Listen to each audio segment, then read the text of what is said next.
Sagana sa likas na yaman, makulay na kasaysayan at kultura.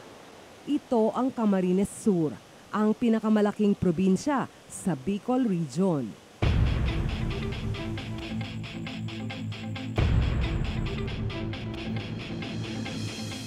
Subalit ngayon, may panukalang hatiin ang Camarines Sur sa dalawang probinsya.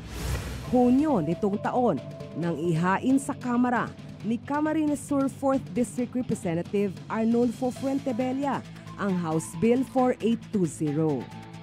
Layunin nito na itatag ang probinsya ng Nueva Camarines. Paniwala ni Congressman Fuentebella at ng 41 pang nagsulong sa panukala, mas uunlad ang probinsya kapag nahati ito sa dalawa.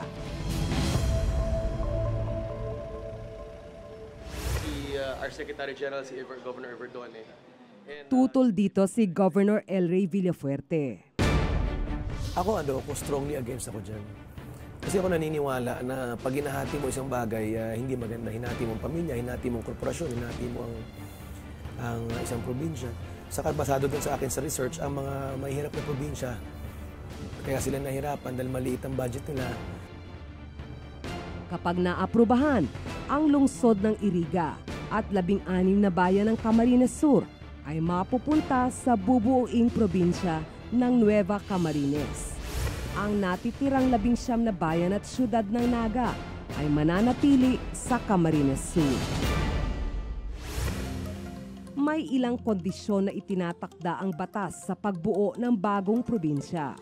Una, kailangang hindi bababa sa 20 milyon pesos ang kita nito kada taon. Pangalawa, dapat may sukat na 2,000 square kilometers ang lupang sakop nito. O kaya naman, hindi bababa sa 250,000 ang populasyon. Pasok sa mga naturang alituntunin ang bubuoing Nueva Camarines. Di tulad ng ibang panukala na usad pagong, inaprubahan ng Kamara sa loob lang ng 2 buwan ang pagbubuo sa Nueva Camarines.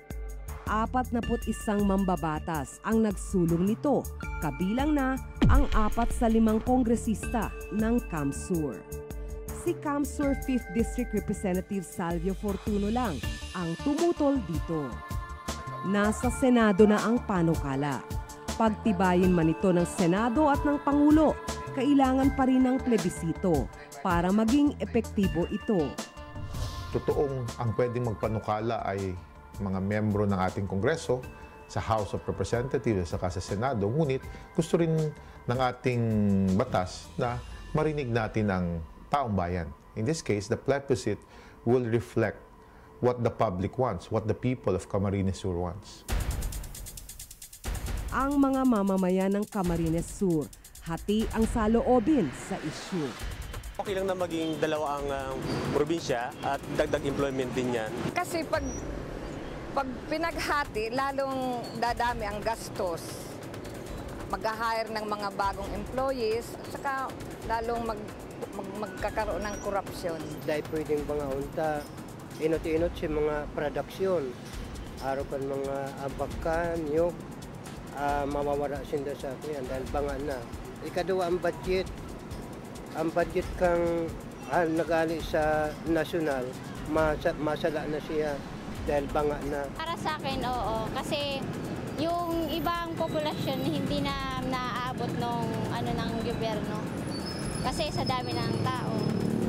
Yung mga halimbawa dito, parang ito na lang yung pinupukusan nila kasi ito lang yung malapit. Yung mga liblib na hindi na nila naaasika. Ayo yan, padagdag lang yung mga politiko.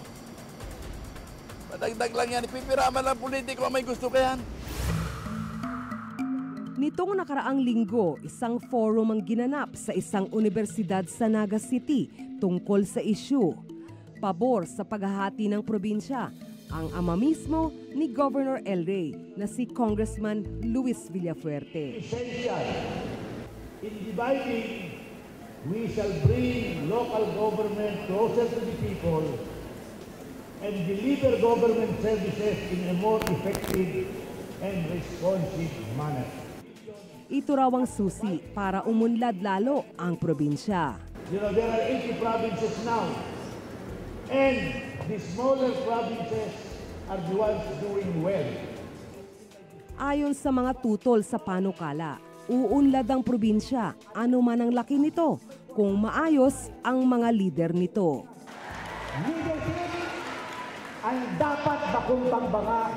Bawat 7 taon may eleksyon. Dapat itang mga elektor magpresentar, lalo na magboto ni dapat na leader mas maray na mamarinhar kan probinsya. Giit din nila, liliit ang pondo ng mga bayan ng Kamsur. Mahati din yung internal revenue allotment or IRA. Mababawasan, oo. Ang gastos na lang ay 2 na rin. So, maaring liliit ang resources para sa isang lalawigan. Naayaw ito mangyari ng existing leadership ng Camarines Sur.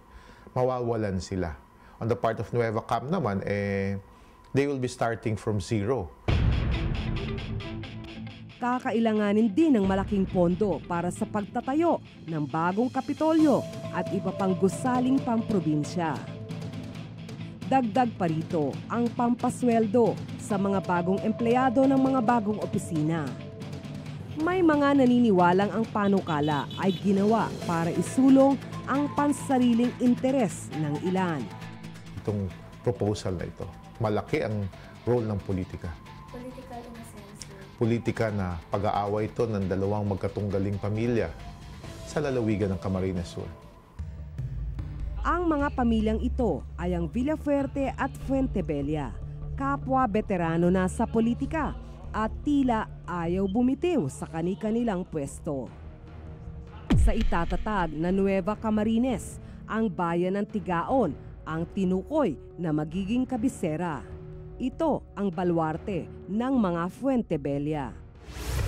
Para kay Governor, malinaw ang layunin ni Congressman Fuentebella sa paghahain ng panukala. Last term po niya So gusto niya maging gobernador, ayaw naman niya hulang lumaban sa isang malaking probinsya na Camarines Sur ngayon. So siya nag-propose na hatiin. Malaking probinsya, pero nagiging masikip para sa mga politikong nagbabanggaan. Maging ang polisiya, kasaysayan at kinabukasan ng probinsya, hindi inaalintana ng ilan, manatili o kaya'y magkaroon lang ng pwesto. Kaya naman hanggat hindi nagbabago ang gawin ng mga botante sa eleksyon, mananatiling kontrolado ng iilang angkan ang pamamahala sa gobyerno.